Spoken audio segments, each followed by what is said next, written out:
चंद्रमा मन सो जाता। वो मन अलग विषय है, मनु अलग मन विषय से ही मनु को जोड़ा है, वो जोड़।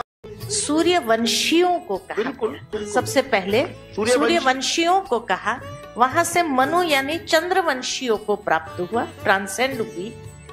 वहां से इक्ष्वाकु को मिला, यानी त्रेता अंत तक भी आई। फिर जो है कलयुग तक जब विवस्वान हो गए, विवस्वान यानी संस्कार रहित हो गए। Welcome guys, welcome to my YouTube channel. इस वीडियो के अंदर ये कह रहे हैं कि भगवान श्री कृष्ण ने गीता को जो उपदेश सूर्य को कहा, वो साक्षात सूर्य को नहीं कहा है, वो सूर्यवंशियों का है। तो सबसे पहली बात मैं बताना चाहता हूँ, जिस सूर्य को आप देख रहे हो वो सूर्य का भौतिक स्वरूप है। उसी प्रकार से सूर्य का एक दैविक स्वरूप होता है, एक आध्यात्मिक स्वरूप होता है। आध्यात्मिक स्वरूप में सभी जीव, देवी देवता, ईश्वर आदि सब एक समान है। आध्यात्मिक स्वरूप में कोई अलग नहीं है, सब एक तत्व है। और जो आधिक दैविक स्वरूप है, उसी को भगवान ने गीता का उपदेश दिया था। जैसे दो मनुष्य आपस में बैठते हैं, बात करते हैं, उसी प्रकार से आप किसी भी दैविक तत्व से मिल सकते हैं, बात कर सकते हैं, सामने साक्षात देख सकते हैं। तो भगवान श्री कृष्ण ने जो उपदेश दिया वो सूर्य को ही दिया है, किसी और को नहीं दिया है। आपको समझ में नहीं आ रहा है, इसलिए आप गीता के श्लोक की अपनी मनमानी व्याख्या ना करें। तो श्रीमद् भगवद गीता का ज्ञान सबसे पहले सूर्य को ही कहा गया था। और ऐसा नहीं है कि सूर्यवंशी नाम से कोई विशेष प्रकार के लोग रहे थे, उनसे ये ज्ञान कहा गया था। सबसे पहले ज्ञान सूर्य को ही कहा गया था। और सूर्य के आदि दैविक स्वरूप की बात हो रही है। और यहाँ पर सूर्य के आदि दैविक स्वरूप की बात हो रही है, जिसके अनुभव के लिए भक्ति योग और उपासना के योग के मार्ग से बहुत गहरी साधना की आवश्यकता होती है। आप उस चीज को ऐसे निराकारवादी बने रहकर और तार्किक बने रहकर बुद्धिशाली और ज्ञान के और विश्लेषण के आधार पर उस चीज को अनुभव नहीं कर सकते। वो श्रद्धा का विषय है। जहां पर हम किसी तत्व के दैवी रूप की बात करते हैं, दिव्य रूप की बात करते हैं, तो वो वस्तु समझने के लिए भावना, श्रद्धा और विश्वास के क्षेत्र में कदम रखना पड़ता है, जो कि तर्क से बिल्कुल विपरीत दिशा है। तो ऐसा नहीं है कि कोई सूर्य वंश वालों को कहा था, साक्षात सूर्य को ही भगवान ने ज्ञान दिया था। और सूर्य का मतलब ये आग का गोला जो आकाश में दिख रहा है उसकी बात नहीं है, उसका अधिष्ठाता जो देव है, जो कि एक दैविक स्वरूप है, उसको भगवान ने ज्ञान दिया था। जैसे हमारा ये शरीर आप देख रहे हैं, ये शरीर आप देख रहे हो, इस शरीर के अंदर हाथ है, पैर है, नाक, मुंह, आंख है, आवाज आ रही है, बोल रहे हैं, सुन रहे हैं। हम इन इंद्रियों से इसे महसूस कर सकते हैं, देख सकते हैं, हम इसको समझ सकते हैं। पर इस शरीर के अंदर जो जीव ऊर्जा काम कर रही है, जो प्राण ऊर्जा काम कर रही है, जो किसी भी व्यक्ति के मृत हो जाने के बाद उसके शरीर में जीवन नहीं रहता है, तो इस शरीर का जीवन जो अंदर है, उसके अधिष्ठाता को हम आत्मा कहते हैं। अंग्रेजी में सोल या स्पिरिट कहते हैं। तो उसके अलग अलग नाम है, कोई उसको आत्मा कहता है, कोई रूह कहता है, विज्ञान उसको जीवन शक्ति कहता है, प्राण ऊर्जा कहता है आयुर्वेद उसको। इसके अलग अलग नाम है। आयुर्वेद उसको प्राण ऊर्जा कहता है और बायोलॉजी उसको जैव विद्युत कहता है। जैव विद्युत जो हृदय को धड़का रही है, नसों में रक्त का बहाव है, मस्तिष्क के अंदर विचार चल रहे हैं, न्यूरॉन्स आपस में संपर्क बना रहे हैं, उसको जीव विज्ञान जैव विद्युत कहता है। तो वो इस शरीर का अधिष्ठाता तत्व है, जिसके अधिष्ठान से शरीर गति कर रहा है। उसी प्रकार से आप जब सूर्य को देख रहे हो, तो सूर्य जो आग का गोला है, वो तो आग का गोला है, लेकिन उसके अंदर हाइड्रोजन, हीलियम में संलयन और विखंडन हो रहा है, उससे वो ऊर्जा बन रही है। ये सब भौतिक तत्व हैं जिनको यंत्रों से नापा जा सकता है। लेकिन उस अग्नि के पिंड का एक अधिष्ठाता तत्व है, जिसको सूर्य देव कहा जाता है। उसको भगवान ने, जैसे आत्मा इस शरीर का अधिष्ठाता तत्व है, उसको आप देख नहीं सकते, समझ सकते, बयान नहीं कर सकते, केवल अनुभव कर सकते हो।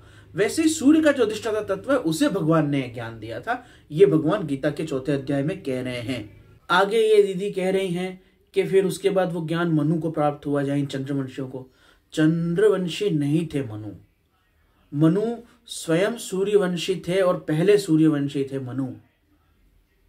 और हर बार मनु बदलते हैं। हर चतुर्युगी के अंदर कल्प के आरंभ में मनु के पद पे कोई न कोई अलग व्यक्ति रहता है। कभी विवस्वान थे, कभी मार्तंड थे, अलग अलग तरह के मनु हुए और उनके अलग अलग नाम हुए।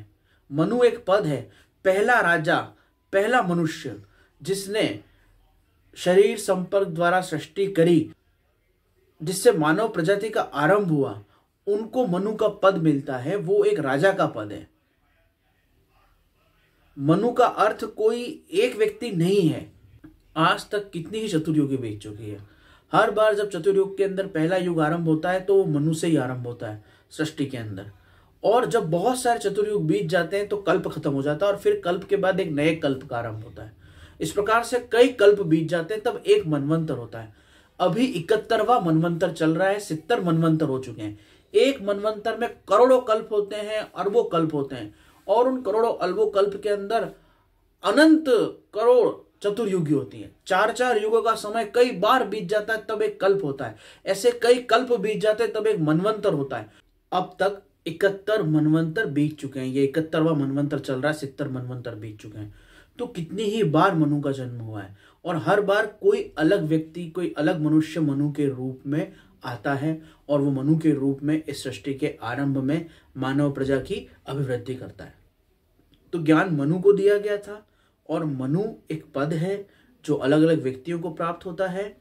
और मनु चंद्रवंशी नहीं थे, मनु सूर्यवंशी ही थे। इसमें ये कह रही है कि इक्ष्वाकु को मिला, और इक्ष्वाकु त्रेता के अंत में नहीं थे, त्रेता के मध्य में भी नहीं थे, त्रेता के आरंभ में थे। और ये इन्होंने इक्ष्वाकु को त्रेता के अंत में डाल दिया है।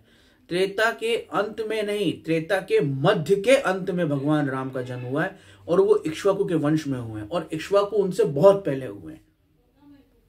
त्रेता के बिल्कुल आरंभ में, त्रेता के मध्य के आरंभ में हुए हैं। इतना उसमें अंतर है, हजारों करोड़ों सालों का। इसलिए ये इनकी जो मैथमेटिक्स ही गायब है इनके पास तो। और चंद्र और सूर्यवंश का ही इनको पता नहीं है। और इन दीदी ने अपने साथ एक महापुरुष और बिठा रखे हैं।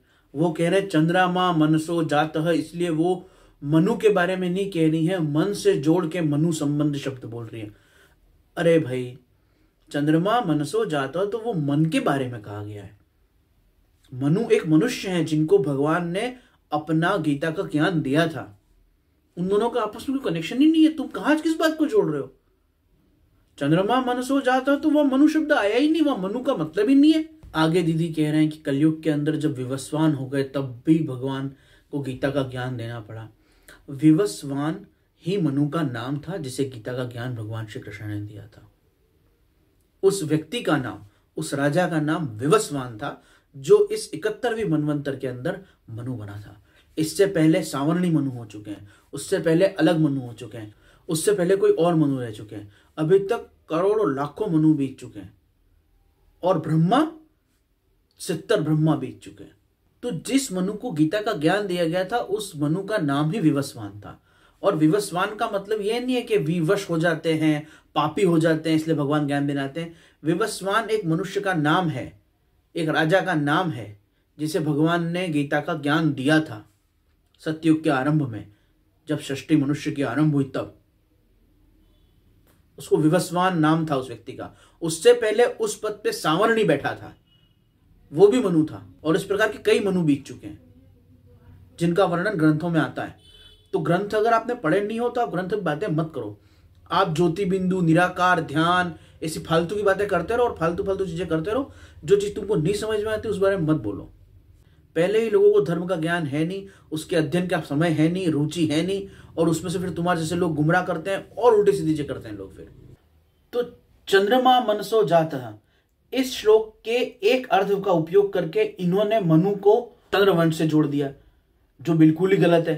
क्योंकि मनु मनुष्य का नाम है और मन हमारी चेतना शक्ति का एक भाग है जो चंद्रमा से प्रभावित है। इन दोनों का कोई आपस में मेल ही नहीं है, इन दोनों बातों का।